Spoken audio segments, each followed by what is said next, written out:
Hello guys, जैसा कि हम सब जानते हैं पैंडेमिक का ये थर्ड स्टेज आ चुका है। ऐसे में ज़रूरी है कि बिना वजह घर से बाहर ना निकलें और मास्क का प्रयोग हमेशा करें।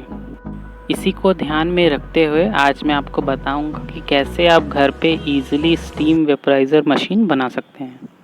वेपोराइज़र बनाने के लिए आपको चाहिए इंडक्शन या गैस स्टोव, एक प्रेशर कुकर, प्लास्टिक या पीवीसी की पाइप और एक प्लास्टिक फनल।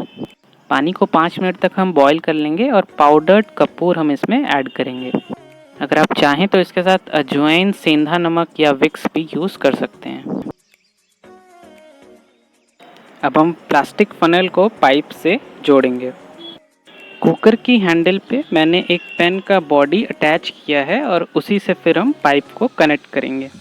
जिन्हें कोरोना के माइल्ड सिम्टम्स हैं बहुत, तो डॉक्टर भी उन्हें यही सलाह देते हैं कि आप दिन में 2 से 3 बार गार्गल करें और स्टीम लें।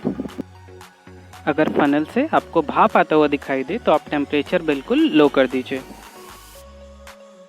कुछ मिनट में आप देखेंगे फनल से कैसे वेपर बाहर आएगा।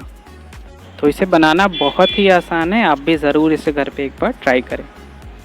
स्टीम लेने के बाद सावधानी से सारी चीज़ें आप इसमें से रिमूव कर दीजिए। और अब हम देखेंगे कि भाप हमें कब लेना चाहिए और इसके फ़ायदे क्या हैं।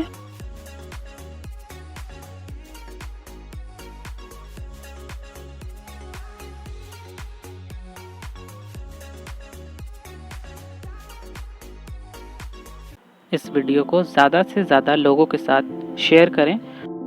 ऐसे ही इन्फॉर्मेटिव वीडियोस देखने के लिए इस वीडियो को लाइक और हमारे चैनल को सब्सक्राइब करना मत भूलिएगा।